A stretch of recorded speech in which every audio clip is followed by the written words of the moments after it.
એક નેતા એવું કે છે ભારતીય જનતા પાર્ટીના કે ભાઈ ચેતરભાઈ વસાવાએ હાથ ઉપાડ્યો, એક ભાઈ એવું કે છે કે ભાઈ એક ચેતરભાઈ વસાવાએ ગ્લાસ ઉપાડ્યો, એક નેતા એવું કે છે કે ભાઈ મહિલાનું અપમાન કર્યું. ભાઈ કર્યું શું પેલા તમે રૂમમાં નક્કી કરીને નક્કી કરી લ્યો, પછી કેવા આવો.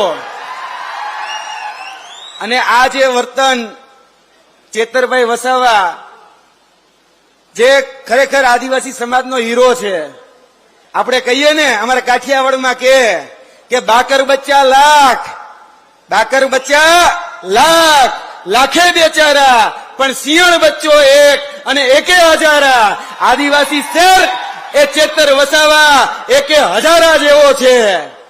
અને આજે મેં 2 દિવસ પહેલા હમણાં મીડિયાના માધ્યમથી એક નિવેદન સાંભળ્યું કે એવું કહેવામાં આવે છે કે મહિલાઓની ગરિમાનું અપમાન કર્યું, મહિલાઓની ગરિમાને ન છાજે એવું ચેતરભાઈ વસાવાએ વર્તન કર્યું કે વાણી વિલાસ કર્યો.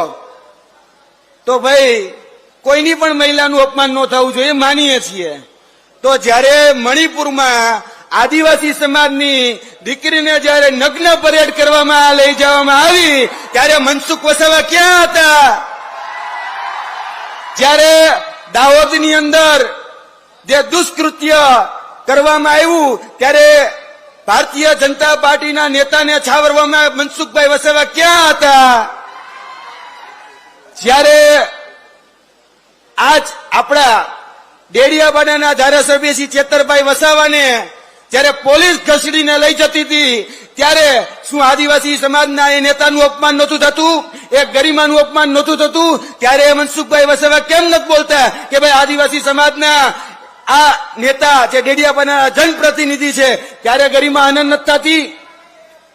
એટલે એ કહેવા માંગીએ છીએ કે આ દોગલું માપદંડ, આ દોગલી નીતિ અને આ જે વ્યવહાર, કારણ કે અત્યારે 2 કાયદા છે, 2 આપણી પાસે ગુજરાતની અંદર કાયદા છે.